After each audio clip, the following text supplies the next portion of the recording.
voudrais faire une remarque préliminaire. D'abord, je remercie Irène de m'avoir invité à parler d'un sujet en général. Directeur de l'ISM. Vous êtes directeur de l'ISM depuis quand? Depuis un plus d'un an. Un an, un an oui. Ah d'accord. Je pensais que je me suis dit directeur en CNRS, c'est pas à l'ISM, je comprends aussi. Si. Très bien, merci. Ouais. Oui, qui me permet de parler de la question de l'Empire almohade devant un public un peu plus varié que les spécialistes de la chancellerie almohade au XIIe, XIIIe siècle. En introduction aussi, je ferai une remarque préliminaire pour dire que pour des raisons de simplicité, je vais distinguer deux notions dans mon exposé. D'une part, la notion, comme vous avez d'autres conférences sur cette question-là, je ne la développerai pas trop, mais la notion de califat, de calife et de califat, qui pourra être considérée comme sunnite, et la notion d'imam et d'imama, qui sera considérée comme chiite. Donc à chaque fois que je parlerai de l'imama fatimide, par exemple, vous saurez que ce sont des chiites. Et si je parle en revanche de calife, ce sont des gens que l'on considère historiquement comme sunnites.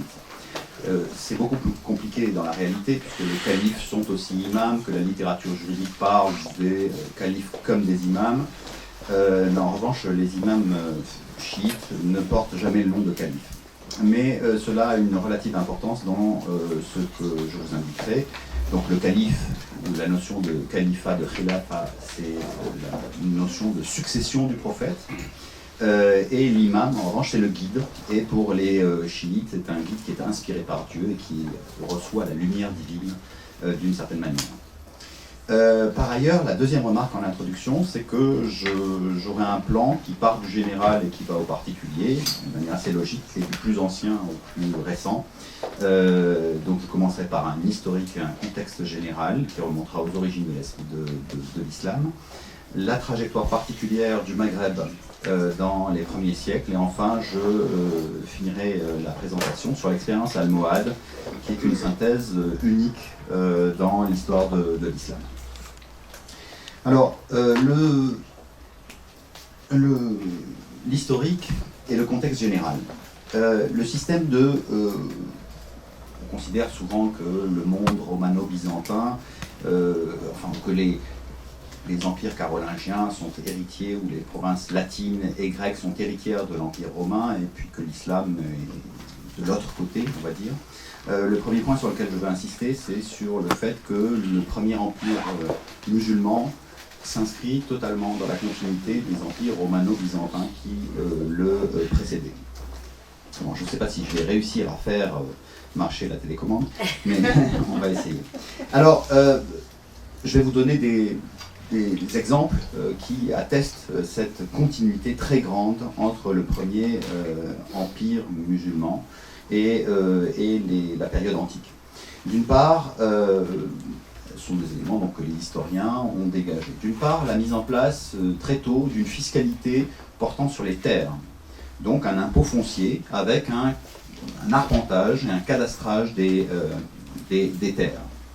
Deuxièmement, un système de gouvernement provincial centralisé, c'est-à-dire que le souverain envoie dans les provinces des gouverneurs et il les démet. Et il y a une rotation très grande de ces gouverneurs provinciaux pendant les premières décennies de l'Empire musulman, c'est-à-dire au 7e siècle et 8e siècle. Par ailleurs, les gouverneurs provinciaux ont des attributions militaires, fiscales et judiciaires. Et cela aussi s'inscrit dans la continuité des iudices provinciés de l'époque justinienne, de l'époque byzantine, où les gouverneurs ont différentes prérogatives qui ne sont pas seulement administratives, qui sont aussi militaires et judiciaires. Et enfin, le dernier point, c'est que, pour toute une série de raisons, l'administration du premier empire omeyyade, de 660 à 750, les premières décennies au moins, est un empire grec. Les fonctionnaires de ce califat omeyyade sont grecs et de langue grecque. La langue de l'administration est le grec. Les monnaies, les premières monnaies musulmanes, sont en grec et ont des représentations figurées. Et enfin, l'art, alors je ne sais pas, voilà. L'art, le premier art islamique, on va dire, prolonge les arts byzantins. Alors bon, je vous ai mis quelques exemples, la façade de la grande mosquée des Omeyyades, de mosaïques faites avec des artisans grecs, un palais du désert, Qusayr Amra en Syrie, qui est très connu pour ses fresques, et où les souverains, je vais vous donner d'autres exemples de peinture, donc avec des représentations figurées, et on est totalement dans la continuité de l'art byzantin de la région. Tout ça, c'est de la fin du 7e siècle. De même, les premières monnaies que l'on voit du califat omeyyade sont des dinars, donc des monnaies d'or, qui représentent le souverain comme un basileus byzantin, comme un empereur byzantin. Et de même en Tunisie actuelle, en Ifriqiya, on a... Ah, j'avais changé les pièces, j'ai mis un autre exemple, c'est pas grave. Bon. Donc voilà des éléments qui montrent que les premiers pouvoirs s'inscrivent dans la continuité de des empires romano-byzantins. Il y a une influence sassanide aussi très grande. Voilà, c'était cette monnaie que je voulais montrer, c'était un fals, donc une monnaie de bronze frappée à Tlemcen en Algérie actuelle, la fin du 7e siècle, et on voit la représentation de la tête du souverain omeyyade et une légende arabe de l'autre côté. Alors, quels sont les traits de ces premiers empires et qui vont être la matrice par rapport à laquelle le Maghreb et l'Occident musulman va développer sa propre voie quant à l'organisation des pouvoirs. Alors d'abord, en Orient, le premier courant religieux, ou politique plutôt que religieux, qui apparaît, c'est le chiisme. En opposition à la prise de pouvoir par les Omeyyades, les partisans de la succession familiale du prophète s'opposent. C'est la Shi'at Ali, donc le parti de Ali, qui se construit en opposition avec un exercice du pouvoir, par rapport à l'exercice du pouvoir et à la prise de pouvoir par le premier souverain omeyyade. Il faut attendre le Xe siècle pour que rétrospectivement, les souverains omeyyades, puis les souverains abbassides qui les remplacent, soient considérés comme sunnites. Donc d'un point de vue strictement historique, on ne peut pas parler de sunnisme avant le Xe siècle.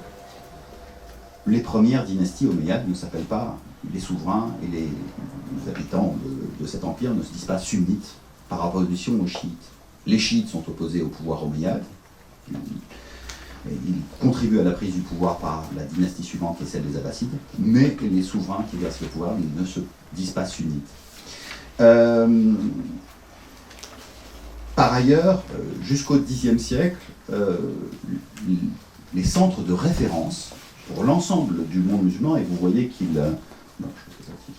qu'il s'étend de la Narbonnaise au milieu du 8e siècle jusqu'à la Chine, à l'est, les centres de référence du pouvoir sont situés au Proche-Orient et sont orientaux. C'est de 660 à 750 Damas et le califat omeyyade de Damas.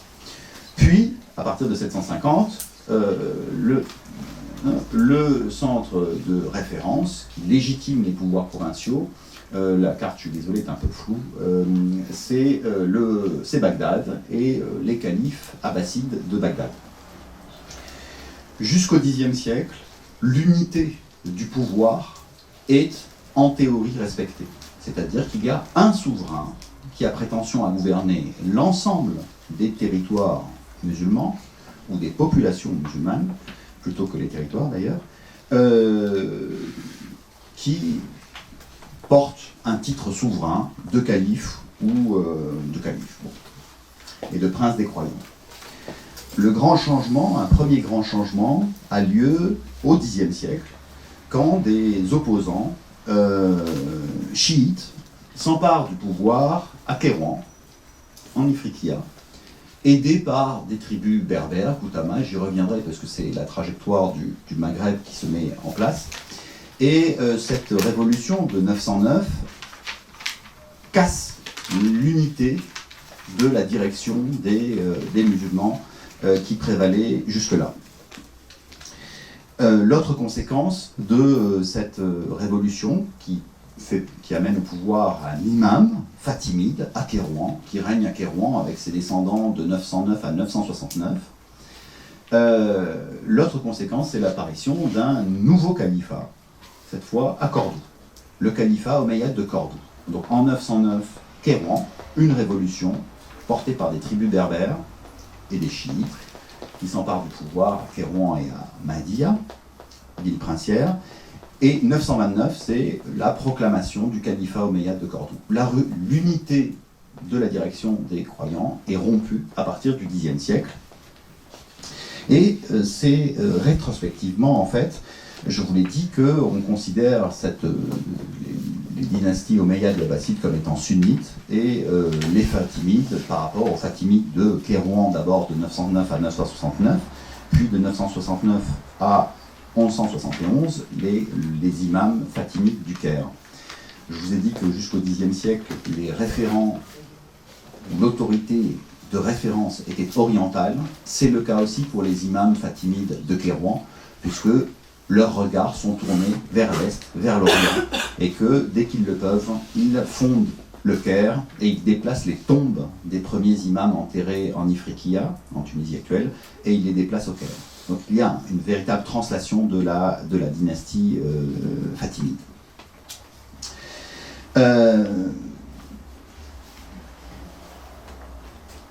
Alors, quelles sont les caractéristiques de ces différents pouvoirs ? D'une part, je vous l'ai dit, c'est la prétention à une direction unique de l'ensemble des croyants. Ensuite, la prétention de tous ces souverains, omeyyades de Damas, abbassides de Bagdad, fatimides de Kérouan et du Caire, et omeyyades de Cordoue, d'incarner la seule et unique succession possible du prophète Mohammed. Il se trouve que cette période, que l'on peut construire de manière linéaire, les historiens vont vous dire comment ça s'est déroulé, a été en fait le fruit d'une improvisation permanente. Et ce n'est qu'au moment où l'unité califale est rompue que les savants commencent à s'interroger sur ce qu'il en est du califat, de l'imama, de la direction des croyants. Et on voit apparaître au Xe siècle une littérature politique que Makram Abbès a beaucoup étudiée, avec une tentative de rationalisation et d'organisation de ces accidents et de ces tentatives du passé, en particulier donc au Xe siècle, au moment où le pouvoir du calife, du chef de la communauté, est profondément attaqué, d'une part par les concurrents, omeyyades de Cordoue, fatimides de Caen, mais aussi par des fonctionnaires de l'empire abbasside de Bagdad, en particulier les vizirs, qui sont donc les ministres, des ministres souvent civils et issus de la chancellerie du prince, contestés par des militaires, avec l'apparition de la charge de grand émir en 936 à Bagdad, et d'autre part concurrencés par des non-arabes, des Turcs et des Persans. Donc au moment où le pouvoir du souverain est contesté de l'intérieur par des fonctionnaires qui ont plus de pouvoir que lui et qui décident en général de la nomination ou pas des califes, quand il y a aussi avec la concurrence des deux nouvelles têtes qui émergent en Ifriqiya et à Cordoue, à ce moment-là, les penseurs musulmans commencent à se dire comment s'organise, quelle est la fonction du souverain, comment peut-on expliquer ces aléas dans la direction prise par la tête de l'Empire. Alors les signes extérieurs d'une domination d'un souverain, qu'il soit imam ou calife, mais je parlerai surtout des califes. D'une part, c'est la bay'a, le serment d'allégeance. Chaque souverain reçoit à son avènement un serment d'allégeance. Il y a un serment des élites, la bay'a khassa, et un serment plus populaire qui a lieu dans la mosquée, qui est la bay'a amma, et qui se traduit par on baise ses pieds ou sa main. Et c'est un contrat passé entre les sujets et le souverain. Il y a d'autre part, comme signe extérieur, on va dire, d'un pouvoir imamien ou califal, le fait que le sermon du vendredi, la khotba, mentionne le nom du souverain légitime. Donc on peut savoir quelle région reconnaît le calife abbasside de Bagdad, de Kairouan, Omeyyade de Cordoue, ou Fatimide de Caen, par le nom qui est mentionné lors de la khutba. Il y a aussi la sikka, la frappe monétaire. Seul un souverain de rang califal ou imamien a le droit de frapper des monnaies d'or. Et je vous ai montré dans cette carte, vous voyez que par rapport à la domination omeyyade, voilà. Par rapport à la domination omeyyade qui s'étend de la Narbonnaise, on a des gouverneurs omeyyades, avec des sceaux omeyyades de la fin du 7e siècle et du début du 8e siècle. Vous voyez que on assiste à une restriction de l'ère dominée par les Abbassides de Bagdad. En particulier, il y a une dynastie indépendante, les Idrissides au Maroc, autour de Fès, et il y a un émirat à Cordoue, donc des princes omeyyades qui refusent l'autorité du calife de Bagdad, puisqu'ils sont les descendants des Omeyyades de Damas qui ont été massacrés par les Abbassides. Ils refusent donc leur autorité, mais ils ne prétendent pas au rang de calife, et donc ils ne frappent pas de monnaie d'or. Donc pendant 2 siècles, de 750 à 929, un siècle et demi, 2 siècles pratiquement, on n'a aucune monnaie d'or pour El-Andalus. Et en revanche, les monnaies d'or qui circulent sont des monnaies d'or qui mentionnent le souverain de Bagdad. Donc la sikka, la frappe de l'or, et enfin l'autre signe extérieur, c'est la naissance d'une chancellerie, d'une prose rimée en général, d'une langue spéciale du pouvoir qui sert à l'administration de l'Empire. Et là aussi, on a une littérature qui se met en place dans les cours califales ou imamiennes, de travail sur le texte, une prose rimée qui s'apparente donc à la fois à la poésie, à la littérature et à la prose coranique, et qui devient un signe de reconnaissance des pouvoirs des chancelleries califales ou imamiennes. Alors,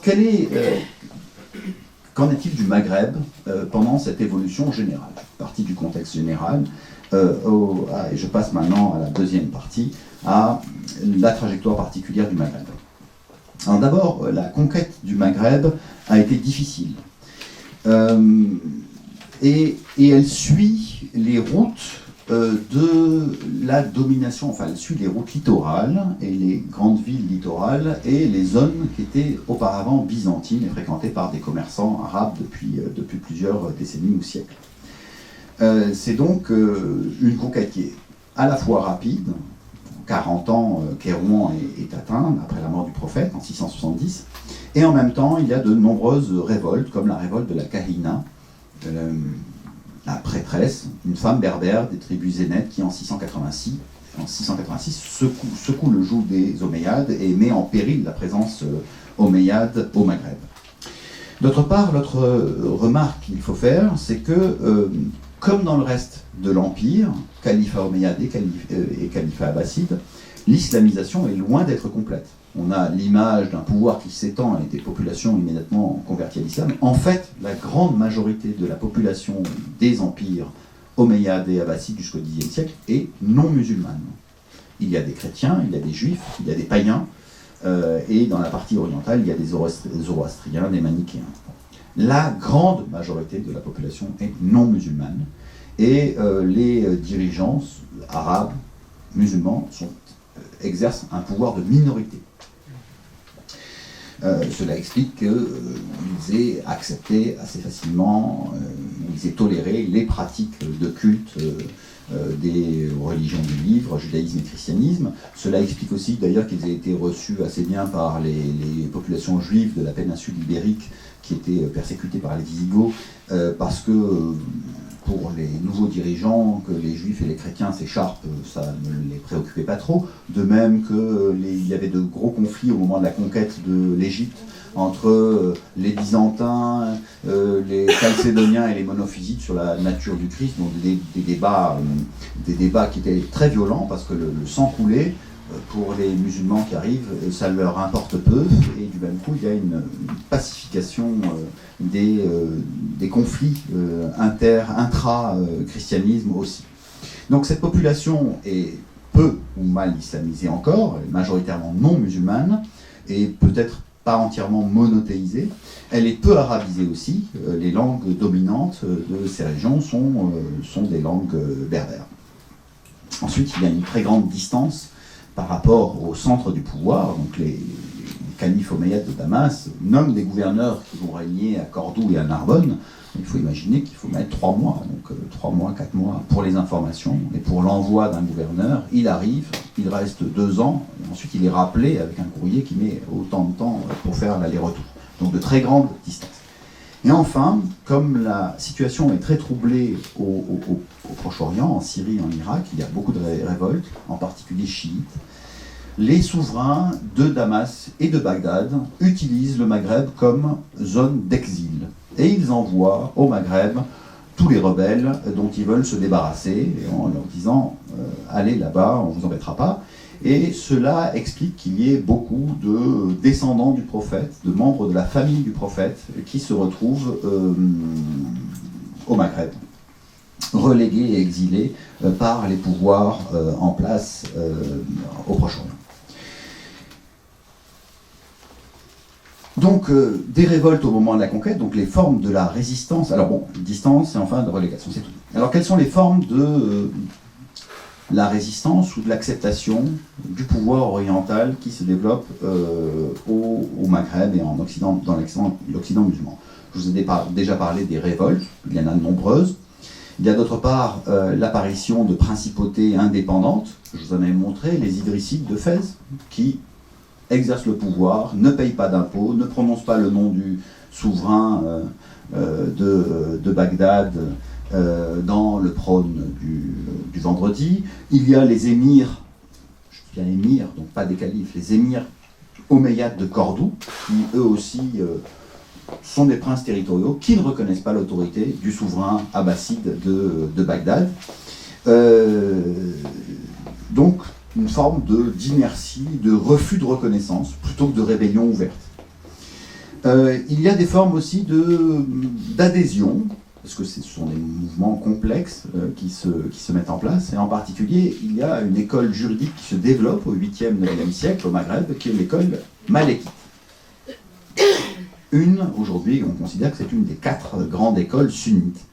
Cette école malékite donne une importance très grande dans le rendu des décisions judiciaires à 3 piliers. D'une part le Coran, ce qui est le cas pour toutes les écoles juridiques, la sunna, donc la tradition du prophète, sa vie et les dits du prophète, les hadiths, et enfin le consensus, l'ijma, le consensus des savants.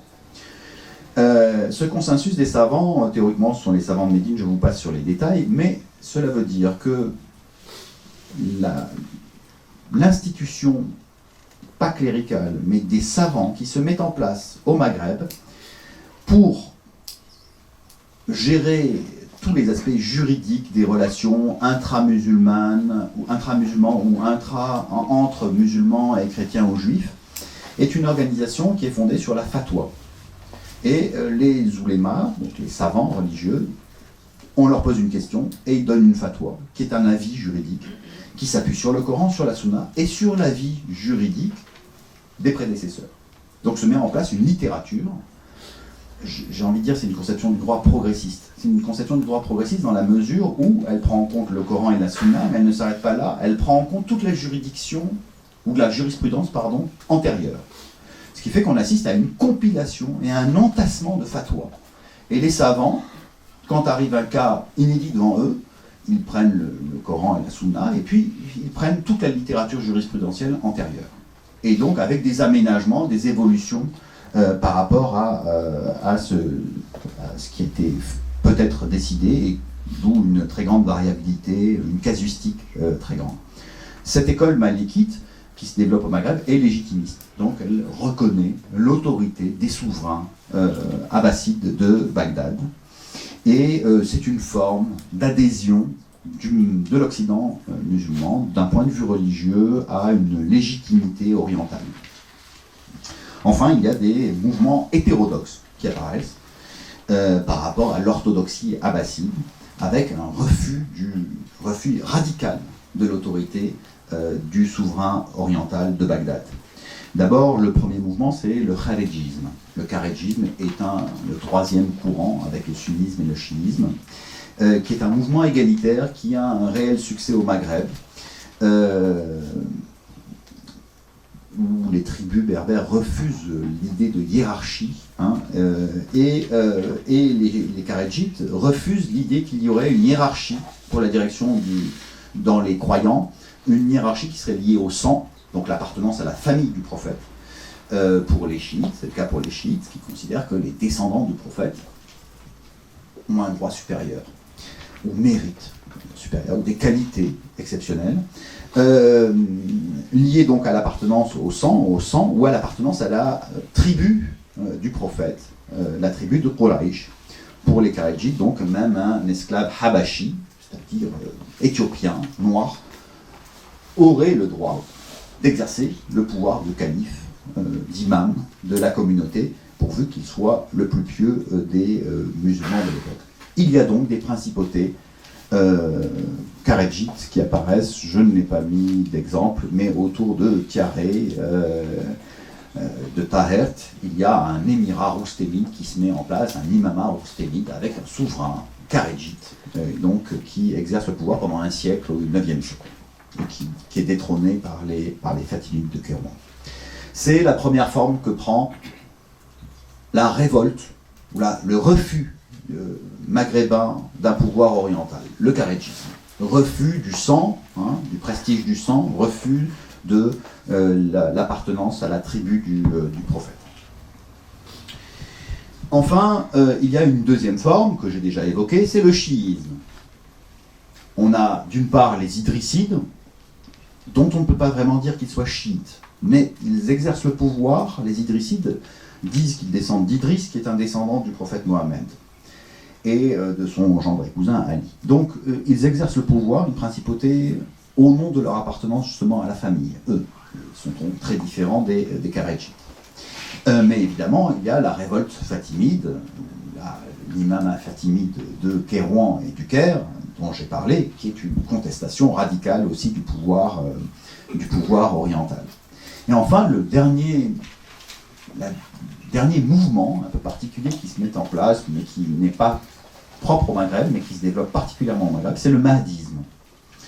L'idée, un mahdi, c'est un messie, on va dire, pas tout à fait, c'est celui qui vient à la fin des temps, annoncer la fin des temps et réformer la religion. C'est donc un personnage charismatique qui prêche la réforme de l'islam au moment où l'islam est en crise et où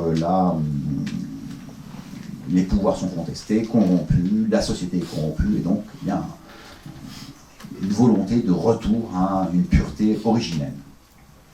En général, ce Mahdi, reconnu ou non reconnu comme tel, s'appuie sur un chef tribal. C'est le cas pour les Almoravides et les Almohades, dont je parlerai tout à l'heure, donc c'est important. S'appuie sur un chef tribal et arrive, en fait, par son charisme, à transcender les clivages tribaux, claniques, et à créer un pouvoir qui dépasse les tribus, le pouvoir ou le cloisonnement des tribus au Maghreb. Et les deux réformateurs principaux, c'est d'une part, à l'époque almoravide, un réformateur qui arrive à fédérer le mouvement des Almoravides, dont je vais vous parler tout de suite, et d'autre part, le Mahdi ibn Tumart, qui est le fondateur de l'empire almohade dont je vais vous parler. Alors, voilà le cadre général du Maghreb, des relations du Maghreb avec l'Orient et des relations des pouvoirs maghrébins occidentaux avec les centres de référence orientaux. Je vais passer maintenant au cas particulier des Almohades. L'expérience, alors, donc, vous avez sur cette carte deux limites. D'une part, cette première limite est celle du premier empire, de l'empire, on va dire, la principauté, je préfère la première principauté almoravide, qui apparaît à la fin du XIe siècle. les Almoravides sont des berbères d'une confédération, Sanadja, qui nomadisent dans le Sahara et qui est en relation avec les mines d'or du Ghana. Ils contrôlent les voies de l'or du Ghana et les routes commerciales qui partent des zones subsahariennes jusqu'à la Méditerranée. Ils ont donc un moyen, ils contrôlent la monnaie, enfin, l'or plutôt, et à un moment de vide du pouvoir dans la région, crise du califat omeyyade de Cordoue en 1031 et déplacement en 969, je vous l'ai dit, de l'imama fatimide de Kérouan au Caire, ces deux pouvoirs, imama fatimide de Kérouan et califat de Cordoue, étaient opposés et se livraient une bataille d'influence en payant les tribus pour étendre leur zone d'influence. Quand les Omeyyades de Cordoue tombent en 1031 et que les Fatimides partent en Orient, il y a un véritable vide de pouvoir dans le Maroc actuel. Et ce vide de pouvoir est comblé par les Berbères almoravides. Pour la première fois, un pouvoir va se mettre en place à cheval sur le Maghreb et l'Andalous, dirigé par des Berbères. Ces Berbères sont un peu particuliers, sont des Sanadja, des nomades, chameliers, sahariens. Les hommes sont voilés, les femmes sont dévoilées. Ils ont un système anthropologique assez particulier. Les hommes portent le nom de leur mère, ou d'un lignage féminin, structure matriarcale, qui est résiduelle. Et il s'empare au nom de... Alors, pour le coup, il s'empare du pouvoir pour faire une réforme de l'islam qui est absolument légaliste. C'est-à-dire qu'ils reconnaissent le califat abbasside de Bagdad. Ils reconnaissent le califat abbasside de Bagdad. Dans les sermons du vendredi, ils prononcent le nom du calife abbasside de Bagdad. Leur monnaie mentionne le nom de Abdallah, l'imam Abdallah, qui est le calife abbasside de Bagdad. Et ils s'appuient sur les juristes, les oulémas, pour prendre toutes leurs décisions. C'est-à-dire que, avant de déclencher telle guerre contre les princes musulmans d'Al-Andalus, par exemple, ils demandent au moufti, est-ce que c'est légal de proclamer le djihad contre eux? Et là, les savants disent, bah oui, comme ils négocient avec les chrétiens, qu'ils leur payent des tribus, qu'ils ont des mercenaires, qu'ils boivent de l'alcool, qu'ils se font la guerre entre eux, qu'ils ne respectent pas les... Oui, il est légal de faire le djihad contre eux. Et les Almoravides font le djihad contre les souverains d'Al-Andalus. Est-ce qu'il est légal de faire telle ou telle chose? Et on passe devant, de porter tel ou tel titre. Et les oulémas rendent une fatwa acceptant toute décision des émirs almoravides est justifiée, cautionnée par l'école, par les juristes de l'école, par les mouftis d'école malikite dominants alors au Maghreb. Et dans le même temps, tous les signes extérieurs de ce pouvoir almoravide sont une reconnaissance du pouvoir du calife abbasside de Bagdad.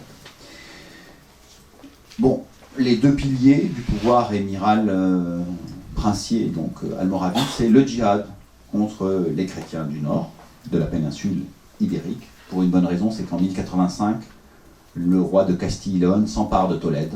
C'est la première fois qu'une très grande ville musulmane passe sous contrôle chrétien, et cette conquête de Tolède a un écho jusqu'en Orient. Les chroniques et les savants parlent de la conquête de Tolède en 1085 par Alphonse VI de Castille. Et en réaction, donc les princes même d'Al-Andalus, il y en a une vingtaine, sont un peu désespérés ou désarçonnés, ils craignent le pire et ils font appel aux Almoravides pour venir les défendre, ce que fait l'émir Youssouf ibn Tashfin en traversant le détroit de Gibraltar, en défaisant le souverain Alphonse VI de Castille, Zagalajas, en 1086, et puis une fois qu'il a battu le souverain chrétien, il ne repart pas au Maghreb, ce qu'auraient bien aimé les Andalous, il reste en Al-Andalus, avec justement des fatwas disant oui, il est tout à fait légitime de prendre le pouvoir, puisque de toute façon ils ne sont pas très pieux et respectueux de la loi divine. Donc le premier pilier c'était le djihad, donc la guerre légale contre les chrétiens du nord de la péninsule ibérique. Le deuxième pilier c'était le rétablissement d'une imposition coranique et le retour aux impôts canoniques. C'était les deux piliers du pouvoir almoravide. Parce qu'auparavant, vous comprenez que les souverains des taïfas, des petits royaumes, chaque ville, Arcos de la Frontera, Séville, Grenade, Cordoue, chacun avait son prince. Pour mener la guerre les uns contre les autres, pour construire des palais, ils avaient besoin de prélever des impôts, donc ils prélevaient des impôts, beaucoup d'impôts, pour payer des mercenaires chrétiens aussi, beaucoup d'impôts, et les populations n'en pouvaient plus. Donc un des mots d'ordre des Almoravides était suppression de tous les impôts non coraniques et rétablissement des impôts uniquement coraniques. Ce problème, c'est que ça va bien tant que les Almoravides ont des succès militaires face aux chrétiens, mais quand il commence à y avoir des révoltes, quelques échecs, et bien là, la solution passe par l'augmentation, à ce moment-là, l'imposition de taxes nouvelles qui les discréditent.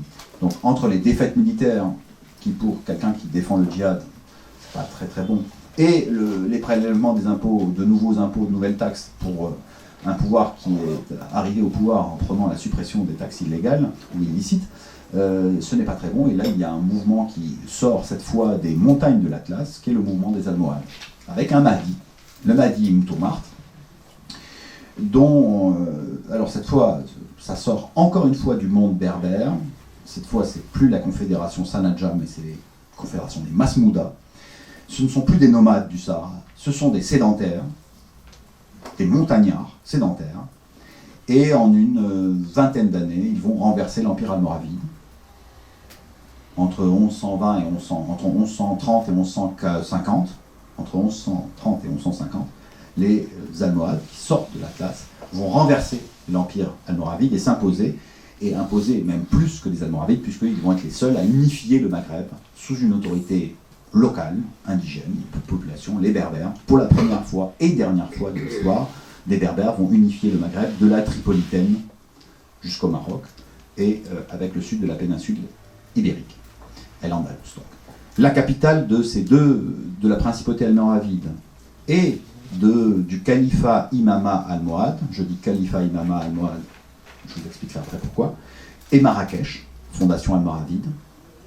Et puis il y a des capitales secondaires à Séville, en particulier. Alors, les Almohades, c'est un mouvement qui est très original. D'une part, les souverains, alors le Mahdi Ibn Toumart meurt en 1130. Il est considéré comme imam ma'soum. Alors, ma'soum, ça veut dire impeccable. Et l'impeccabilité est une des caractéristiques des imams chiites. Les imams chiites, dans le chiisme, les imams sont considérés comme impeccables, ma'soum, purs de toute tâche, parce qu'ils sont inspirés par Dieu. Et ils portent la lumière de Dieu en eux. Le Mahdi Ibn Toumart est considéré, de manière posthume, durant sa vie, il est difficile de savoir, comme imam ma'soum, guide impeccable. Et d'autre part, il est considéré comme Mahdi Ma'loum, Mahdi reconnu, arrivant à la fin des temps. Son successeur, c'est Abd el-Moumin, qui est en fait le fondateur véritable de cet empire almohade, pour l'idéologie, pour l'organisation administrative, c'est Abd el-Moumin. Abd el-Moumin porte le titre de Khalifa. Il est le successeur, le premier successeur du Mahdi Ibn Toumart. Il est en même temps imam, parce que d'une certaine manière, il hérite l'impeccabilité du fondateur. Il est prince des croyants, Amir el-Mouminin, et il est appelé dans les sources imam, khalifa, Amir el-Mouminin. C'est probablement un des rares souverains dans le monde musulman qui porte l'ensemble de ces titres de rang suprême, imam, khalifa, Amir el-Mouminin. Et l'idéologie qui se met en place à l'époque almohade est une idéologie de mimétisme par rapport à la période initiale de l'islam. Après le Mahdi vient le califat. Les 4 premiers califes, imams almohades, sont appelés Rashidoun, sur les monnaies, dans les textes, comme les 4 premiers califes de l'islam sunnite. Abu Bakr, Omar ibn al-Khattab, Ali ibn Affan et Osman ibn Affan et Ali ibn Abi Talib. Et le dogme almohade, qui donne son nom à la dynastie almohade, c'est le tawhid. Le tawhid, c'est le monothéisme, c'est l'unicité, l'unitarisme. Et c'est en quelque sorte j'y reviendrai, une nouvelle religion. C'est la religion pure du Dieu unique, mais c'est une nouvelle religion qui est sur le point d'apparaître au Maghreb, comme il y en a d'autres à la même époque qui apparaissent en Orient.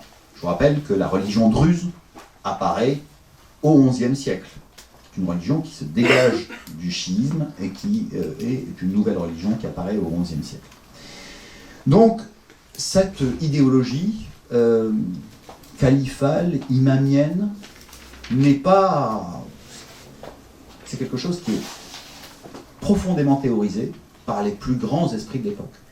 Averroès, qui est connu en Occident comme étant un philosophe aristotélicien, est un des théoriciens de l'idéologie almohade. Il est conseiller du prince, médecin, et il écrit des textes qui sont au fondement du dogme almohade. Il est à la fois théologien, juriste, médecin, philosophe. Son compagnon et disciple et maître, Ibn Tufayl, aussi. À eux deux, ils forment partie des élites du régime almohade. Alors, les almohades se présentent, et almohade, ça vient de tawhid, enfin c'est la même racine, les muwahidoun, les unitariens. Les almohades se considèrent comme le nouveau peuple élu. Et en particulier, ils font un usage très large d'un hadith prophétique que je vous ai indiqué. In l'islam bada ghariban wa sayaudu ghariban kama bada fatuba lil ghuraba. Je vous ai mis en bleu la racine des termes gharib, ghuraba, qui est la même racine qui sert à former le mot Maghreb, l'Occident. Gharib, ça veut dire étrange, merveilleux. L'islam est apparu comme un étranger, comme quelque chose d'étrange, et il redeviendra comme quelque chose d'étrange à la fin. Bénis soient les étrangers, les roulaba. Il se trouve que donc ralaba, cette racine en arabe, forme Maghreb, et que les Almohades, quand ils parlent de leur langue, l'appellent lisan, non pas comme dans les sources arabes, lisan el-barbar, qui est utilisé par tous les sources arabes d'Orient qui parlent de lisan el-barbar pour dire le berbère, ils l'appellent lisan el-ghali, la langue occidentale. Et se développe ainsi dans tous les textes politiques de l'époque une opposition entre le Gharaba, l'Occident, et l'Orient. L'Orient, Charq, c'est là où naît la lumière.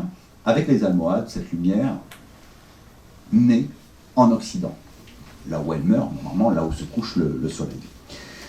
Et je vais vous en montrer quelques exemples. Alors, ce nouveau pouvoir procède à, évidemment, comme il est révolutionnaire, procède à de nombreuses réformes, que je vais vous montrer rapidement, des réformes monétaires, des réformes de l'écriture. Là, je vous donne quelques exemples. Vous avez une lettre, on n'a pas beaucoup de documents originaux de l'époque, c'est une lettre échangée avec les autorités de Pise. Et les Almohades, qui inventent une nouvelle écriture, je vous en montrerai des exemples, une écriture cursive, rédigent leurs lettres de manière assez étrange, comment ça s'appelle ? Oui, enfin, je ne retrouve plus le mot. Ils écrivent de droite à gauche, évidemment, en haut de la page, puis quand ils arrivent là, ils le repeignent en spirale. Voilà. Et quand ils arrivent là, ils continuent de ce côté. Et après, ils continuent de l'autre côté. Je ne sais pas si je vous ai mis l'autre côté, ça a des avantages, ce type d'écriture. C'est une forme de lettre de chancellerie, qui est écrite en prose rimée, qui est caractéristique de l'époque almohade. Ensuite, les Hassides en Tunisie continueront d'écrire ce genre de lettres. Je voulais vous dire, réforme de l'écriture, je vais vous passer sur des monnaies. Ces dinars almoravides, qui sont de très belles pièces d'or, puisque les almoravides contrôlaient les gisements d'or du Ghana et de l'Afrique subsaharienne, vous voyez que l'écriture, là, est relativement carrée, ce qu'on appelle du koufik. Bon. Et oui, je vous montre, El-Imam Abdallah Amir el-Mouminin. L'imam Abdallah, c'est le nom générique, c'est pour ça que je vous ai dit que c'était un peu plus compliqué, c'est le nom générique du calife abbasside de Bagdad. Pour vous dire que je vous ai dit califat sunnite, imama chiite, vous voyez que c'est un peu plus complexe, mais l'imam, là, Abdallah, c'est le calife abbasside de Bagdad. sur les monnaies almoravides. Je vous ai dit que les almoravides étaient légitimistes, légalistes, ils reconnaissaient l'autorité des califes abbassides de Bagdad, dont ils prononçaient le nom, et dont ils mettaient dans le prône du vendredi, et dont ils écrivaient le nom sur leur monnaie d'or. Donc, le dinar almoravide, donc vous voyez cette écriture notée relativement carrée, voilà une monnaie almohade, déjà une monnaie carrée, alors deux innovations, l'écriture qui devient cursive, vous voyez que c'est nettement plus rond, et une monnaie carrée, soi-disant cette monnaie carrée aurait été prophétisée au moment où un Mahdi, ou le Mahdi devait arriver, il frapperait des monnaies carrées, et ces monnaies portent une légende qui est Allah Rabbuna Muhammad Rasuluna El Mahdi Imamuna, donc Dieu est notre maître, Mohammed est notre envoyé, grammaticalement c'est assez problématique, et le Mahdi est notre imam, et notre guide. Ça c'est la légende de ce côté, et je passe sur la légende de l'autre côté. Quand je dis Mohammed est notre envoyé, normalement c'est Mohammed Rasulallah, il est l'envoyé de Dieu. Cette manière de faire, qu'on peut tout à fait comprendre, c'est notre envoyé, bon, est une manière de dire c'est notre envoyé à nous, pas à eux, pas aux autres musulmans. Et les monnaies qu'il frappe, vous avez vu que les monnaies almoravides, comme les monnaies omeyyades, après la réforme monétaire de Damas, ne sont plus des monnaies avec des cercles inscrits à l'intérieur. Je vous montre, vous voyez, ça, ce modèle monétaire avec des ronds, c'est typique des monnaies orientales. Là, c'est une monnaie avec ça va venir, avec le carré inscrit. On a interprété ça comme une page du Coran, hein, la volonté de représenter la page du Coran au centre de la monnaie. Et puis cette fois, alors là, pour le coup, je ne sais pas si c'est de ce côté, le Mahdi est l'imam de l'Oumma, bon, vous avez dans la légende, hein, et puis vous avez de l'autre côté, si j'y arrive, voilà, vous avez le prince des croyants, Abu Yusuf Yaqub, fils du prince des croyants, et là on est dans une lignée locale, maghrébine, et aucun, le calife, Abu Muhammad Ben Abdelmoumin Ben Ali, le prince des croyants, Abu Yaqub, un lignage proprement maghrébin avec tous les titres qu'il faut. Bon. D'autre part, il y a des réformes, je vous l'ai dit, de l'architecture, on passe au cursif, une réforme monétaire avec une nouvelle forme, pas n'importe quoi. Il y a aussi un programme architectural sur l'ensemble de l'empire almohade, en particulier avec les minarets des mosquées de l'époque. Là, vous avez la tour Hassan de Rabat, mais donc avec des détails de cette tour Hassan. Et la Giralda de Séville, alors il faudrait enlever le clocher, mais sinon on voit la base. Et d'autre part, la Koutoubia de Marrakech, une très grande unité architecturale, en particulier ce décor en forme de losange, qui est une innovation almohade. Alors bon, on ne sait pas si c'est une influence de motifs berbères sur l'art impérial almohade, ou si l'art impérial almohade, qui a eu une très grande influence dans les siècles suivants, a influencé le dessin en losange des tapis, mais voilà. Enfin, il y a un culte impérial qui est mis en place. Il reste encore un peu de temps. 5 minutes, 10 minutes. Ouais. Donc il y a un culte impérial qui est mis en place à Tinmal. Alors, Tinmal, je vous montre, c'est ici. Tinmal, c'est le lieu où le Mahdi Ibn Toumart est mort et où il a été enterré. C'est à une trentaine de kilomètres au sud de Marrakech. Il meurt et il est enterré. Progressivement, les souverains almohades, tous les souverains almohades, les 4 ou 5 premiers souverains almohades, califes, imams almohades, se font enterrer à côté de la tombe du Mahdi Ibn Toumart. Donc il y a une nécropole impériale qui se met en place près de la tombe du Mahdi Ibn Toumart. Surtout, il y a des visites pieuses qui sont organisées, des pèlerinages qui sont organisés annuellement autour de la tombe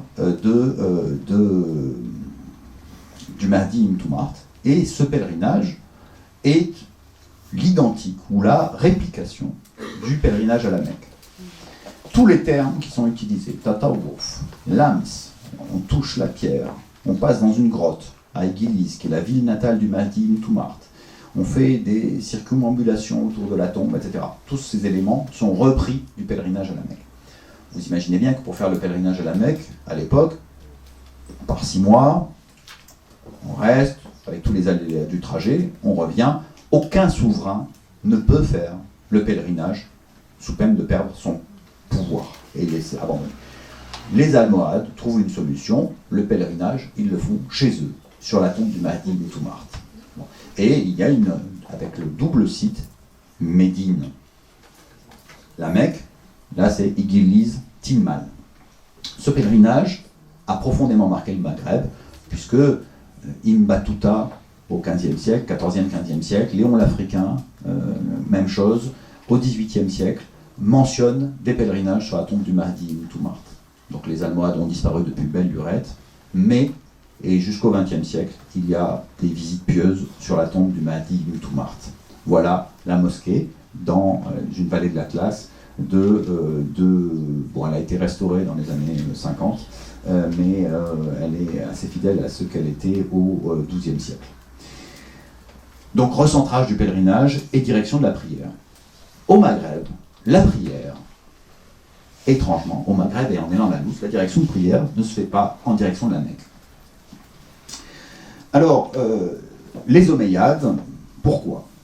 Les Omeyyades, quand ils arrivent au pouvoir, considèrent qu'Al-Andalus, c'est la Syrie. Ils fondent un pouvoir en 750, au moment où leur dynastie est massacrée en 750 en Orient. Ils se réfugient en Al-Andalus, et là, ils recréent la Syrie originelle. Donc la mosquée de Cordoue, avec ses mosaïques, est un décalque de la mosquée des Omeyyades, dont je vous ai montré des mosaïques dans la première image. Pour eux, ils sont dans la Jésirée, la Syrie originelle. Les mosquées en Syrie sont orientées vers le sud-sud-est. Ils savent très bien déterminer la direction de la Mecque. Ils choisissent de les orienter de la même manière qu'en Syrie. Les Almohades, donc la direction astronomique, la Qibla astronomique, donc la direction du mur de prière, elle est beaucoup plus à l'est. Les Almohades, quand ils arrivent, disent c'est pas possible, cette Qibla est fausse, il faut la réformer. Moyennant quoi, la Qibla almohade, donc ils détruisent les murs des mosquées de Marrakech, etc., de Tlemcen, et ils les orientent encore plus vers le sud, vers Tilmal, nouveau centre de la prophétie, ce que disent les textes officiels. Nouveau centre de la Nubuwa, là d'où sort la lumière de la révélation. Tilmal est le nouveau centre de la révélation à l'époque almohade. Enfin, ça va être presque ma conclusion. Là, le dernier point, c'est quelque chose qui fait l'objet de débat, qui est assez peu connu, c'est la question de la dhimma. La dhimma ou les dhimmis, c'est le statut des non-musulmans en terre d'islam. C'est un statut qui a été mis en place très tôt, pour une bonne raison, c'est que la majorité de la population est non-musulmane, comme je vous l'ai dit. Des historiens ont d'ailleurs, des historiens ou des chercheurs, ont d'ailleurs développé l'idée que ce statut de la dhimma se développe pas tant pour assujettir les populations non musulmanes que pour distinguer les musulmans des autres. C'est-à-dire que les non-musulmans ont un statut et les musulmans ont un autre statut, et pour éviter, parce qu'avec le système des relations matrimoniales, des échanges matrimoniaux, il y avait la peur d'une dilution de l'identité musulmane dans la masse des non-musulmans. Cette dhimma permet le culte, la restauration des églises et des mosquées quand elles existent, interdit, soi-disant, la construction de nouvelles églises ou de nouvelles synagogues. Elle donne le droit de pratiquer son culte, de transmettre ses biens, etc. Je dis soi-disant parce que, par exemple, Bagdad est une fondation abbasside. Bagdad est une grande capitale qui a été fondée par les Abbassides. Donc il ne pouvait pas y avoir de juifs à l'époque à Bagdad, en 750. Pourtant, au 9e et 10e siècle, une des plus grandes communautés juives du monde se trouve à Bagdad, avec le Gaon de Bagdad, et des écoles talmudiques très développées, et cela aiderait pour Kairouan aussi. Kairouan est une fondation, c'est un camp militaire qui a été créé par les musulmans, 8e, 9e siècle, une très grande communauté juive vive avec synagogue. Donc on a la Dhimma qui théoriquement interdit la construction de synagogues et d'églises, en fait, même en Arabie, ce qui est l'équivalent de la péninsule arabique de l'Arabie Saoudite aujourd'hui, il y a des constructions d'églises à la fin du 7e siècle, alors que théoriquement c'est totalement interdit. Donc voilà, ce statut de la Dhimma, c'est le statut des tributaires qui ont un statut reconnu. Les Almohades décident de supprimer la Dhimma. Donc, les Juifs et les chrétiens sont tenus de se convertir ou de s'exiler. Alors, très difficile d'interpréter cette situation, puisque des chrétiens, on sait qu'il y en a, les commerçants qui viennent, ça c'est normal, les militaires qui sont embauchés, et puis des Juifs, il y a Maïmonide par exemple, qui est né dans l'Empire almohade. Alors, il se trouve que Maïmonide, qui vit une vingtaine d'années sous domination almohade, puis qui va à Alexandrie, il se trouve que des sources disent qu'il a apostasié, qu'il aurait donc été musulman et qu'il serait revenu au judaïsme. D'une certaine manière, c'est vrai, puisque dans l'Empire almohade, on ne pouvait être qu'almohade. Cette conversion à l'almohadisme ne touche pas que les juifs et les chrétiens, elle touche aussi les musulmans. Tout le monde devait se convertir à l'almohadisme. Et on a des textes très clairs qui disent le dogme almohade doit être appris par les hommes, les femmes, les libres, les esclaves, les enfants et les vieillards. Et il y a des textes pédagogiques. Averroès en a rédigé un, qui est très en vogue en ce moment chez les salafistes, l'Hidayat al-Mujtahid, des textes pédagogiques pour expliquer le dogme almohade à la population. Et une vision donc de la société comme une vision organique de la société, très hiérarchisée, avec l'imam. Et l'autre mesure que prennent, c'est une digression, mais théoriquement, je vous avais dit que les Almoravides, dès qu'ils prenaient une décision, ils demandaient l'avis d'un moufti, d'une fatwa. Les Almohades interdisent aux Malékites de faire des fatwas. Ils brûlent les ouvrages de fatwa. Car pour eux, le seul interprète autorisé de la loi divine, c'est le calife. Le seul qui puisse dire le droit, c'est le souverain imam calife. Et du coup, les mouftis, les oulémas, malékites, se retrouvent au chômage à l'époque. Il y en a qui protestent, il y en a qui partent, et l'immense majorité sont embauchés, sont fonctionnalisés dans l'administration de l'Empire, et deviennent des secrétaires de chancellerie. Cela a des conséquences sur le style, je travaille là-dessus maintenant, sur le style de chancellerie qui passe d'un langage poétique et fleuri à l'époque almoravide à un style beaucoup plus juridique, beaucoup plus coranique à l'époque almohade. Donc ils se reconvertissent en doctrinaires, fonctionnaires du régime almohade, alors qu'ils étaient almoravides. Je vous rappelle que Averroès, donc le célèbre philosophe qui meurt en 1199, à la fin du XIIe siècle, son grand-père était grand juge de Cordoue, Qadi el-Qudat, de Cordoue, almoravide, malékite. Son père était grand juge de Cordoue, malékite. Averroès a été grand juge de Cordoue à l'époque almohade, pas malékite, almohade. Donc voilà, en gros, pour cet épisode almohade. Alors, en conclusion, donc période d'unité du Maghreb, quand je dis unité, il ne faut pas trop rêver, il y a des révoltes permanentes un peu partout, mais il y a un exercice du pouvoir, c'est la dernière fois que des califes, imams, exercent la plénitude des pouvoirs.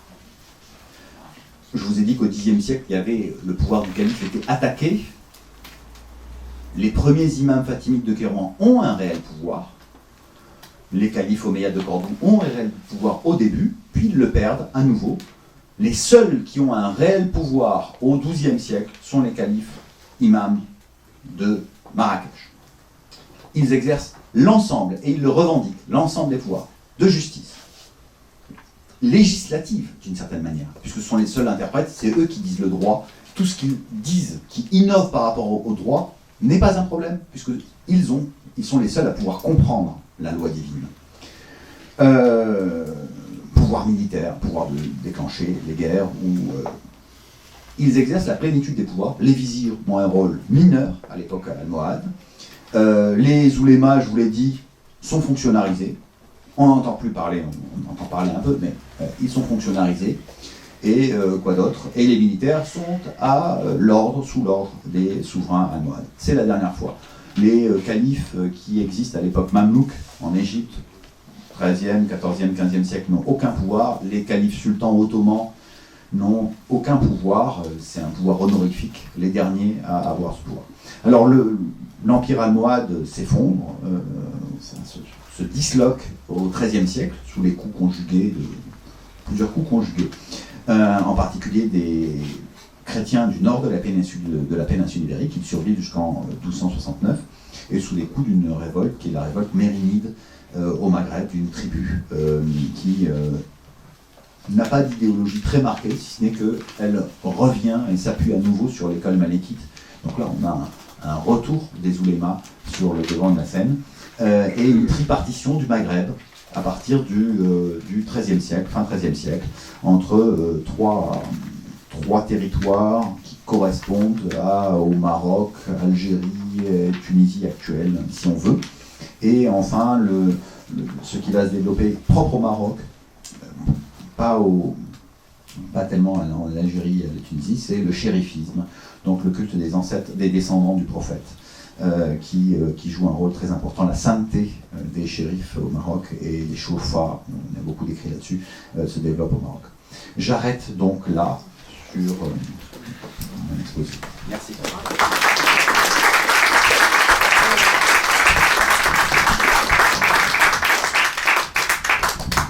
Merci beaucoup, Monsieur Pascal Gauzy. D'abord, je présente mes excuses parce que je vous ai mal présenté au début.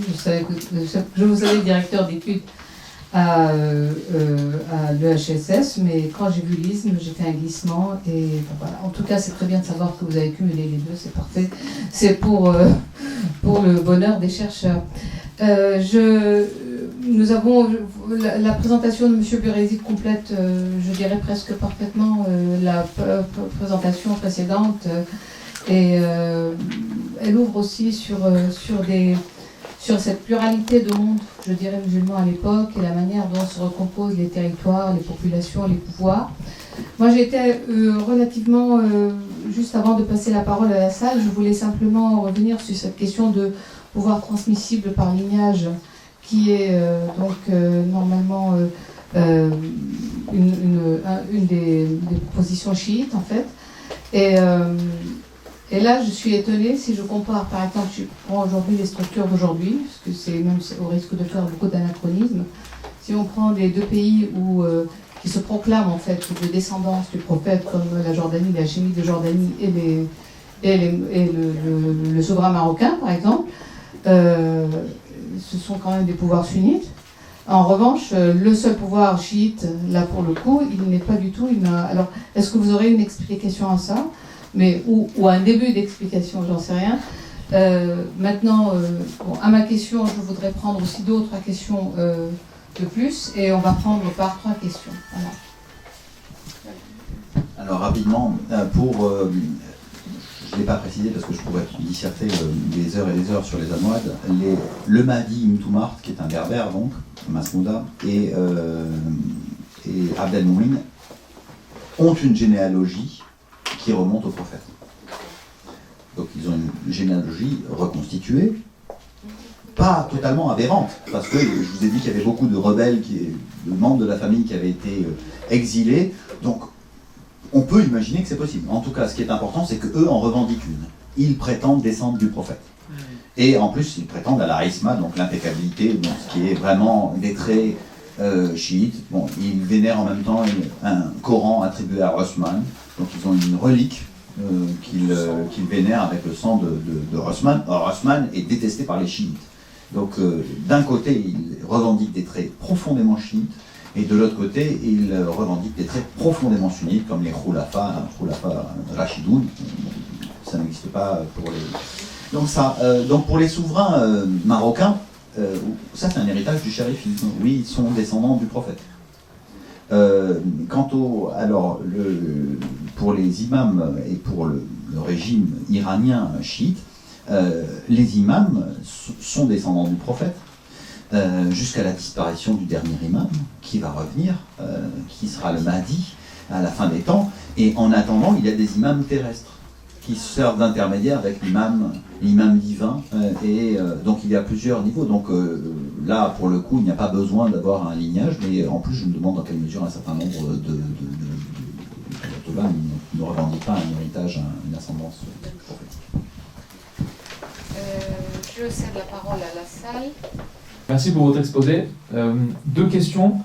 La première, alors j'espère pas trop vous choquer en disant ça, mais j'ai lu la biographie que Yves Lacoste a fait de Ibn Khaldun, et dans cette lecture un peu, disons, marxiste d'islam médiéval, il place Sijil Massa comme centre politique réel de l'époque almohade, almoravide et mérinides, au sens où il dit que c'est la ville où se fait et se défait le pouvoir.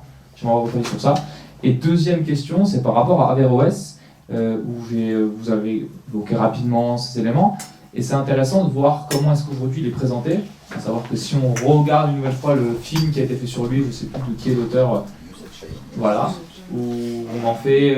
oh, il ne marche pas? Si, c'est bon. On en fait presque un apôtre d'une laïcité à l'époque, voilà. Et si aujourd'hui encore on va à Cordoue, par exemple, et qu'on visite la fondation de Roger Garaudy, et il est aussi fait là-dedans, d'Averroès, une espèce de symbole d'une tolérance impeccable en avance sur son temps. Alors, qu'est-ce qu'il en était, selon vous, de cette situation? Merci. Alors, la première question, c'était sur Sijil Massa. Sijil Massa, oui, est une ville importante, à l'époque almoravide en particulier. C'est un centre caravanier, et donc qui est au débouché des voies transsahariennes. Et il y a des principautés qui ont pour tête Sijil Massa. Il se trouve que les Almoravides fondent Marrakech. Ils fondent un palais en pierre à Marrakech, Dar al-Hajar, et ils s'enracinent dans la plaine atlantique, et le centre du pouvoir, avec eux, c'est Marrakech. Bon. Et ensuite, il n'empêche qu'ils sont nomades sahariens toujours, et ils contrôlent les voies commerciales, et justement, un des problèmes des Almohades, c'est qu'ils n'ont plus cet accès aussi facile. Pour les Almohades, c'est un peu différent, puisque donc, vous avez bien vu que la tête de l'Empire, c'est l'imam calife, et que donc la capitale de l'Empire, c'est le calife, qu'on appelle Hadra, la présence, et la capitale de l'Empire se déplace avec la cour. Hein, et donc il y a une tente qui représente partout la capitale, le palais du calife, partout où il se place, et c'est en plus un souverain itinérant qui se déplace au moins pendant les premières décennies partout dans l'Empire, et qui exerce son pouvoir. Ça, c'était pour le premier point. Donc, bon, il y a beaucoup de choses très intéressantes dans le Khaldun de Lacoste, et puis il y a des choses qui sont... Je dois vous dire aussi que notre connaissance des Almoravides et des Almohades en France a énormément progressé depuis une quinzaine, vingtaine d'années. Il y a des fouilles archéologiques, maintenant, on utilise des sources... Et d'autre part, même l'histoire du Maghreb de manière générale, les dernières études, c'était sur l'époque médiévale, hein, c'était les années 60, avant la décolonisation, et il y a eu une véritable coupure pendant une trentaine d'années d'études sur le Maghreb. Pour Averroès, c'est assez étrange de voir que dans le monde musulman, il est mentionné, Ibn Rushd, comme un juriste, un théologien, principalement cité comme théologien, alors que dans l'Occident latin, on le garde en mémoire comme un philosophe. C'est que nous sommes très limités intellectuellement.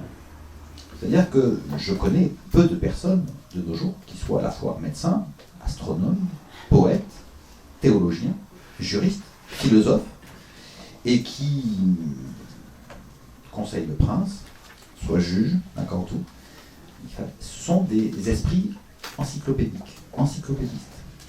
Et c'est le cas de la plupart des lettrés à l'époque, qui connaissent le Coran par cœur, les hadiths, ils sont capables de naviguer dans cette littérature théologique, religieuse, en même temps qu'ils vont faire des poèmes hédonistes, ou bien rédiger un traité de cuisine, ou bien faire un traité de botanique, ou bien un dictionnaire géographique en 15 volumes. Donc, bon, oui, c'est pas la même approche du savoir. Et Averroès, il est tout ça à la fois. Donc, c'est comme le Coran. Le Coran, on peut dire il est tolérant, il est intolérant. Averroès, on peut le classer. Alors pour le film de Youssef Chahine, le film de Youssef Chahine ne porte pas sur Averroès. Le film de Youssef Chahine porte sur la situation en Égypte avec les frères musulmans, etc. Avec deux conceptions de la religion.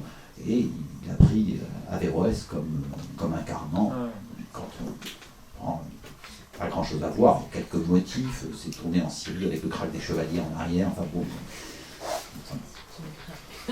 C'est bien, c'est bien, hein, ce sont des bons films, mais avec la réalité historique, ça prend quelques... C'est gratigne un peu. Oui. Allez-y, jeune homme, monsieur. Bonjour, merci pour votre exposé. J'aurais deux questions. Au tout début, vous avez dit qu'au Xe siècle, ce n'est qu'au Xe siècle qu'ont été institutionnalisés et rationalisés le sunnisme et le chiisme. J'aurais aimé en savoir un peu plus par qui, comment et quels ont été les conflits, parce que j'imagine que ça ne s'est pas fait en un jour et que ça a été un travail de longue haleine. Ça, c'est pour la première question. Et la deuxième question, c'est au vu de la manière dont vous nous avez présenté la révolution théologique que représentent les Almohades, quelles ont été les réactions des autorités religieuses, notamment à Bagdad, même à Damas, parce qu'au vu de ce que vous nous dites, c'était plus qu'une hérésie. Donc comment ils ont été... en tout cas, c'était très fort dans la remise en cause des institutions existantes, dans la relecture du texte. Donc comment ils ont été... est-ce qu'ils ont été combattus? Est-ce qu'ils ont... théologiquement. Voilà, c'est deux questions. Et encore merci pour votre exposé. Alors, pour la première question que j'ai réussi... Non, voilà. Que j'ai réussi à l'oublier. J'ai schématisé volontairement. Il se trouve que nous, quand on parle, quand on enseigne à l'université, on va dire il y a des dynasties sunnites, les Omeyyades de Damas, les Omeyyades de Damas, les Abbassides de Bagdad, les Omeyyades de Cordoue, et puis des dynasties chiites, les Fatimides de Kéran et du Caire.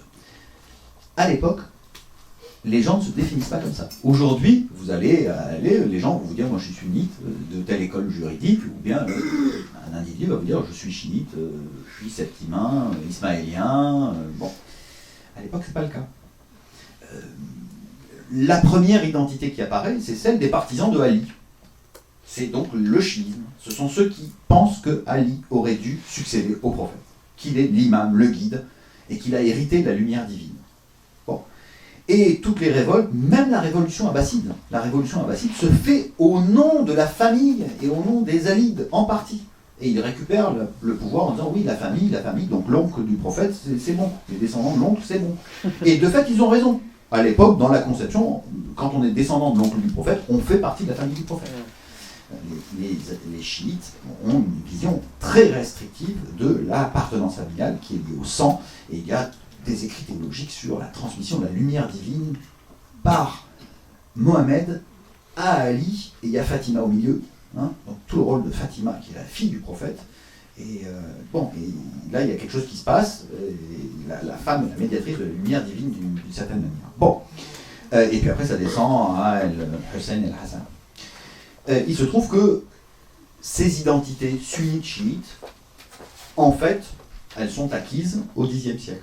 Et il y a en particulier des savants qui sont flagellés pour leur lecture du Coran. Les textes, ce que Mohamed Harkoun appelait le corpus officiel clos, les textes sont en effet définitifs, reconnus, validés par à peu près tout le monde, que ce soit les chiites ou les sunnites, même si les chiites contestent certains passages de la version qu'ils ont, mais c'est la version qui s'est imposée, qui est la Vulgate osmanienne.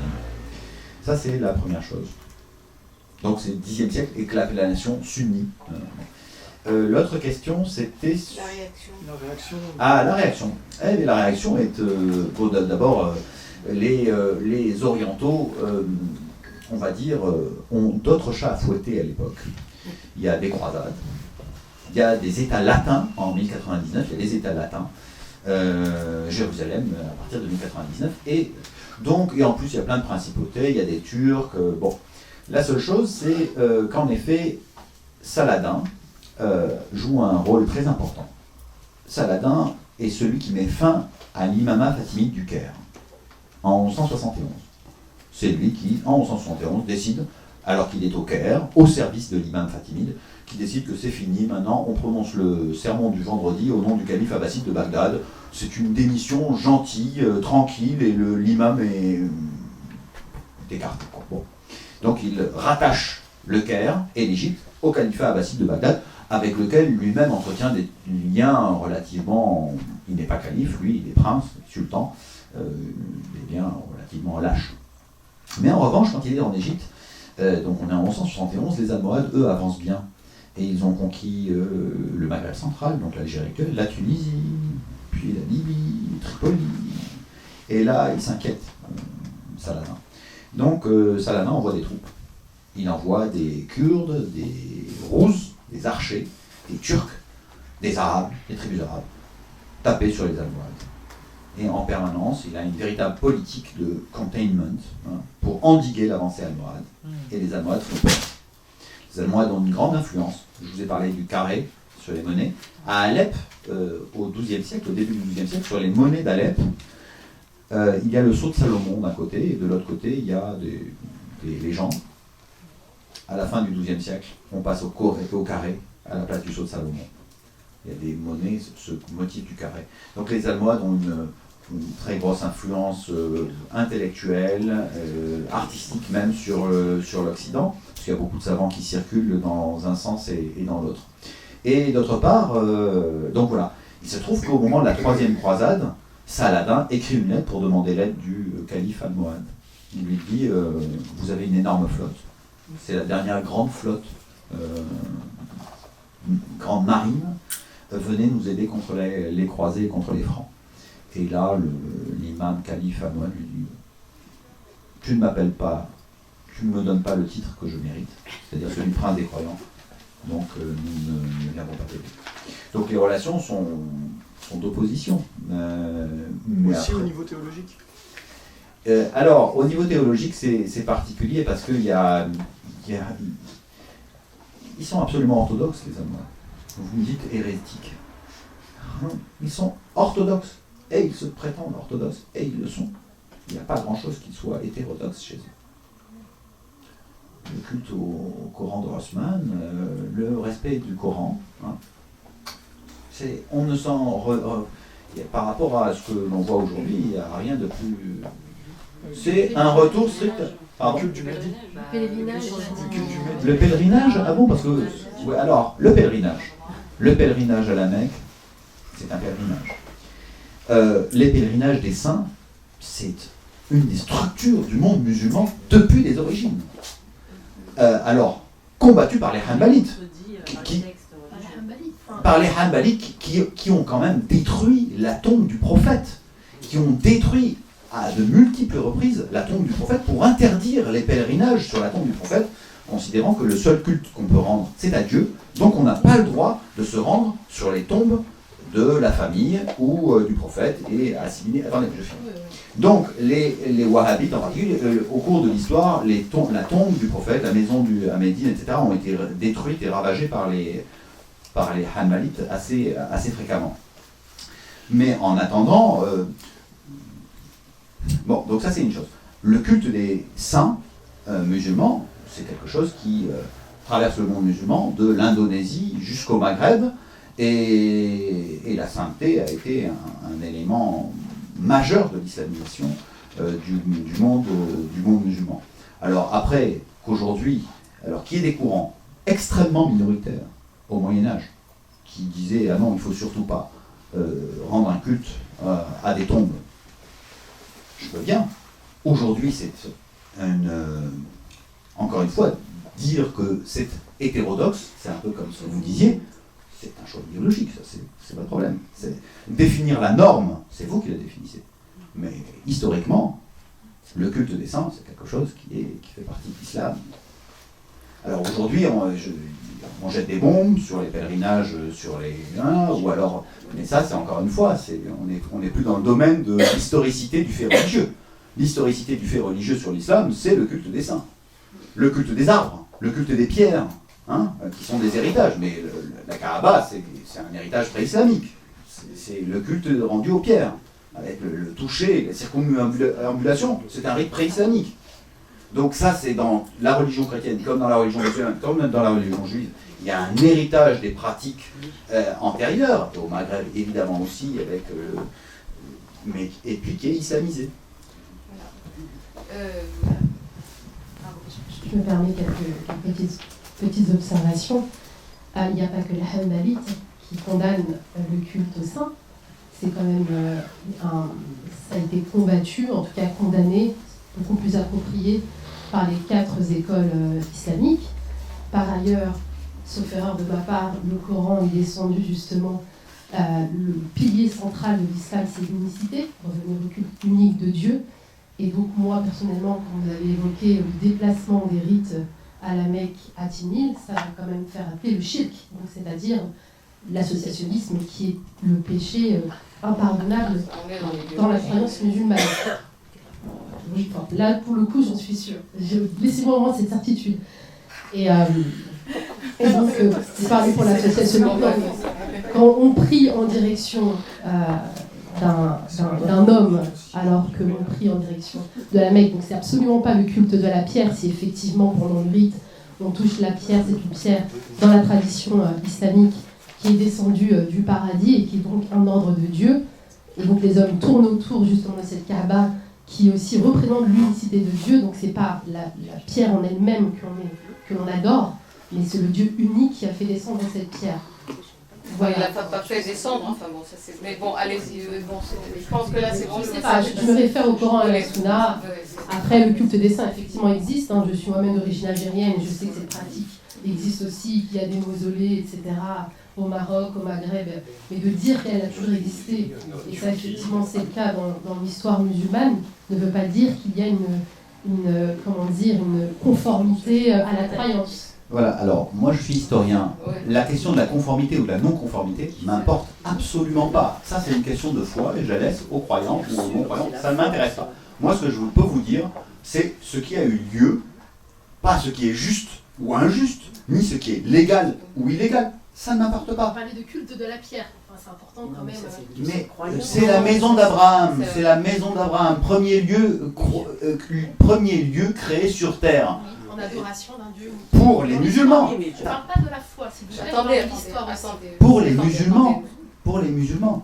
Mais simplement, la différence entre un historien et un fidèle, c'est qu'un historien va tenir un propos dans lequel tout le monde va pouvoir se reconnaître. Par exemple, si je dis Jésus est le Fils de Dieu, seuls les chrétiens pourront me reconnaître. Si en revanche je dis pour les chrétiens, Jésus est le Fils de Dieu, un juif, un musulman, un païen, un chinois, un bouddhiste pourra dire oui, c'est vrai, pour les chrétiens, Jésus est le Fils de Dieu. Pas tous les chrétiens. C'est pas grave. Oui, mais attendez. C'est pas grave. Donc pour la Kaaba et pour la Mecque, je vous ai pris un exemple comme ça, mais pour la Mecque, je peux dire pour les musulmans, c'est le centre, la maison, la pierre qui est tombée, etc. Pour les musulmans, ça c'est vrai. Mais il n'empêche que pour les Almohades, c'est pas ça. Les Almohades ont une autre vision. Et les 3/4 des chiites ont une autre vision. Donc vous êtes en train de vouloir imposer comme, Mademoiselle, et j'en reviens, comme élément de vérité éternelle quelque chose qui est lié à votre croyance personnelle et qui ne peut être reconnu que par les gens qui la partagent. Très bien, madame, s'il vous plaît. C'est bon. Historique ce que je dis. Madame, s'il vous plaît. Voilà. Est-ce qu'il y a d'autres questions?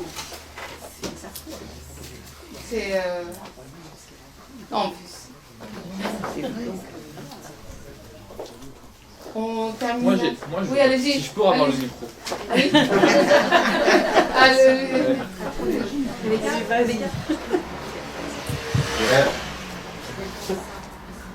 Pour le coup, j'espère aussi être qualifié d'historien, j'espère en tout cas, mais je vous oppose juste une chose, c'est que vous dites orthodoxe, hétérodoxe, mais ça c'est vous aussi qui faites ce catalogue-là, on est d'accord? Oui, non, mais c'est-à-dire que, juste termine, excusez-moi, mais la question qui se pose ici, c'est que eux se disaient musulmans, on est d'accord ou pas? D'accord. Donc s'ils se disent musulmans, ils appliquent la règle de l'islam. Et la règle de l'islam, du prophète, c'est pas de prier vers Timad, c'est de prier vers la Mecque. Donc à partir de là, ils ne peuvent pas être orthodoxes s'ils ne suivent pas les principes du dogme qu'ils disent appliquer. Voilà. Voilà. Alors, Voilà. Comme les chrétiens. Mademoiselle, on est un peu dans le même registre, mais c'est nier ce qui fait l'histoire de l'islam. C'est que la loi de l'islam, alors vous savez aussi bien que moi que dans la tradition musulmane, il y a eu de la prière d'abord vers Jérusalem, puis vers la Mecque. C'est là où on voit que dans l'histoire, la règle s'applique comme on veut. Pas comme on veut, elle a un sens. Mais au Maghreb, les Omeyyades sont en Syrie. Vous ne leur refuserez pas ça. Oui, bien sûr. Les déclarer comme hétérodoxes, hérétiques, et vouloir les brûler, c'est un peu problématique. Eux, non, c'est pas grave. Mais eux sont absolument orthodoxes. Ils sont syriens. Leurs armées s'appellent Jund Filastin, Jund El Ordon, Jund Hims, Jund Halab.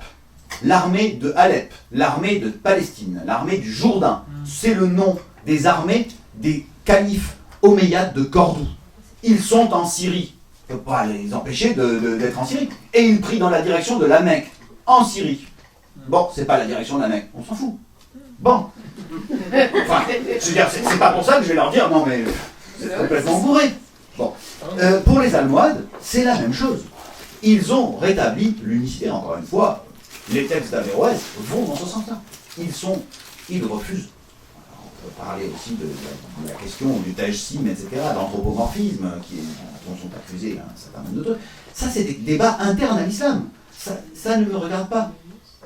Il se trouve que, pour eux, ils sont absolument orthodoxes et ils rétablissent l'islam originel. Et ils ne le rétablissent pas en l'imitant, ils le rétablissent en le reproduisant. Parce qu'ils ont une vision cyclique de l'histoire, Ibn Khaldoun, mais c'est donc, on est à la fin des temps, qu'est-ce qui se passe? Le début des temps. Et une nouvelle ère commence. Cette nouvelle ère, elle commence par un Mahdi qui revient au moment originel. Et on recommence un cycle.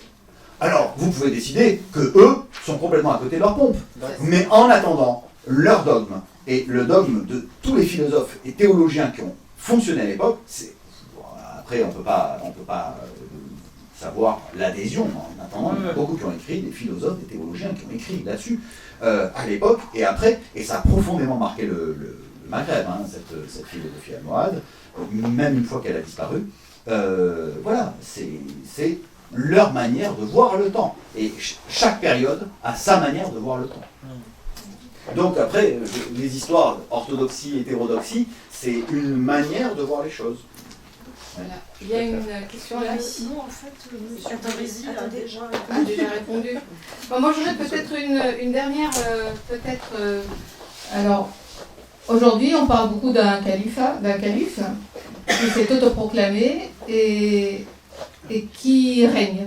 On ne sait pas s'il règne, ni sur quoi, ni sur qui, mais il met dans le monde une espèce de pagaille absolument improbable. Comment vous voyez ça, vous, en tant qu'historien, puisqu'il se proclame, il a décidé, il a proclamé un califat. Comment un historien, comment on peut regarder ça? Ouais, c'est un cadeau. Alors, c'est une question qu'on ne peut pas se poser. Est-ce que du coup il se revendique des Oui, califats et comment il s'inscrit dans cette revendication? Alors, j'ai choisi ma discipline, l'histoire médiévale, pour être totalement détaché des contingences et du breaking news et de l'actualité des lieux. Il se trouve que depuis que je suis à la tête de l'ISM, l'actualité, voilà. Alors j'évite en général de réagir. Il y a des gens qui sont spécialistes du califat syro-irakien. Je serai moins. Alors, comment dire, il y a deux parties de la question. Qu'est-ce qu'il représente? Et vous dites, il met le bazar. Je ne sais pas s'il met le bazar lui ou si on a mis le bazar pour lui. Quand il y a un vide du pouvoir et quelque chose émerge quand il y a un vide de pouvoir. C'est le califat actuel. Et bon. Je peut difficilement en dire plus. Alors, pour l'histoire de... il revient est-ce qu'il se revendique? Alors oui, évidemment, puisqu'il veut la restauration du califat. Donc il y a évidemment un regard qui est tourné vers le passé. Mais comme vous le voyez, pour les Almohades, hein, le regard tourné vers le passé est une innovation. C'est-à-dire que ce n'est pas parce que on dit « Ah, il faut revenir au temps originel, pur, en faisant ceci, en faisant cela », qu'on n'est pas en train d'innover colossalement. Donc le nouveau système, je ne sais pas si c'est un système politique, je ne sais pas ce qu'il gouverne, etc. En effet, je ne suis pas spécialiste de la question et j'évite un petit peu. Mais je ne sais pas s'il est durable ou pas. C'est possible. Hein. Beaucoup de gens l'enterrent très vite. Il est possible qu'il soit durable. Peut-être pas. Peut-être que l'année prochaine, il n'y aura plus de califat. Je n'en sais rien. Mais il n'empêche que c'est quelque chose qui est neuf. Alors bon, eux, ils ont frappé des monnaies d'or. Je ne sais pas si vous avez suivi. Ils ont frappé des monnaies d'or. Mais si vous regardez les monnaies d'or, on aurait pu espérer qu'ils nous fassent des belles monnaies d'or, comme je vous ai montré. C'est des monnaies kitsch hollywoodiennes.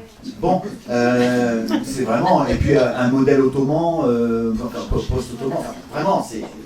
Là aussi, ils innovent, ils mélangent, ils prennent de tout. Ils font de la com. Bon, ça, c'est... Ils sont du temps d'aujourd'hui, vraiment. Hein. Après, par exemple, bon, moi, je vous ai dit, c'est volontairement hein, que j'évite de trop me documenter. Mais l'ami avec qui je travaille sur les documents de chancellerie me disait que les discours du calife El-Baghdadi sont dans un sage, comme il en a rarement entendu depuis longtemps. Dans un quoi? Dans un sage, une prose rimée. Dans une prose rimée très travaillée. Bon, et il me dit, moi je n'ai pas entendu d'homme politique dans le monde arabe pour la fin parler comme ça. C'est quelque chose qui est, et qui puise à la grande tradition de la littérature, sur laquelle je travaille au Moyen-Âge. Voilà. Et donc, mais c'est une innovation encore une fois. Je vous rappelle juste un exemple et je vous laisse la parole. Bourguiba, quand il décide de supprimer le jeûne du Ramadan en Tunisie, il avait décidé qu'il fallait supprimer le jeûne du Ramadan et que c'était un problème pour le développement économique. Ça a été refusé, évidemment, il y a eu un tollé. Hein. Il a présenté sa proposition de loi comme une fatwa. Citation du Coran à l'appui, citation des hadiths, etc. Et la conclusion logique, c'était il ne faut pas faire le Ramadan. Et les juristes malékites de l'époque almoravide, je veux bien que ce soit tous des hérétiques, mais on leur demande qu'est-ce qu'il vaut mieux faire, le pèlerinage à la Mecque ou le djihad? Le djihad n'est pas un pilier et n'est pas une obligation. Elle n'est une obligation individuelle que lorsqu'on est attaqué. En revanche, le pèlerinage est une obligation. Eh bien, le juriste malikite arrive à la conclusion qu'il vaut mieux faire le djihad plutôt que le pèlerinage à la Mecque. Parce que le pèlerinage à la Mecque est beaucoup trop dangereux. Alors, quand je vous dis le djihad, vous allez me dire « Ah oui, alors le djihad, c'est l'effort sur soi-même, c'est l'ascèse, c'est la réflexion, c'est la pensée. Hein. Donc, voilà. Et donc, il vaut mieux penser sur place en El-Andalous plutôt que d'aller se perdre dans la mer. Et c'est une fatwa d'un juriste du grand-père d'Averroès, qui est un juriste reconnu. Alors on va dire que c'est un hérétique qui dit n'importe quoi, puisque le Coran dit le contraire, mais pourtant, sa force de loi pour les malékites, c'est quelque chose que... Vous vouliez une... Non, mais c'était peut-être un peu hors sujet comme question, mais je ne comprends pas quand vous dites revenir vers le passé, c'est une innovation. Est-ce que vous pouvez... Pour une bonne raison, c'est qu'on ne revient jamais vers le passé. Non. Conclusion d'historien. Voilà. C'est que, oui, je veux dire,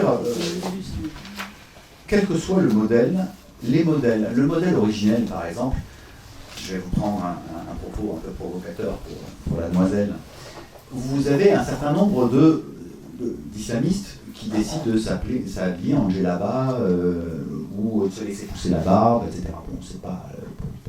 Et puis de porter... D'une certaine manière, donc ils ont la volonté, eux, de reproduire un modèle prophétique. Bon. Il se trouve qu'ils achètent une djellaba qui a été fabriquée en Chine, ils mettent des Nike aux pieds, ils vont se savonner ou se prendre une douche avec des produits fabriqués dans des supermarchés, etc. Ils ne mangent pas la même chose que le prophète, ils ne vivent pas comme le prophète, ils prennent le métro. Bon, alors, c'est du modèle. S'ils voulaient imiter la vie du prophète, il faudrait qu'ils partent dans le désert, faire du commerce, des échanges traditionnels, les chameaux, arrêter les voitures, les avions, les machins. Ça, c'est une imitation, enfin, j'en sais rien, je dis ça comme ça. Mais donc, ce qu'ils font, en effet, ils imitent le prophète. C'est indubitable. Ce faisant, ils innovent. Donc, il n'y a pas moyen de reproduire le passé, sauf dans une vision cyclique de l'histoire, comme les Almohades la concevaient. On revient aux origines, c'est une vision eschatologique du temps. Voilà. Je vous remercie.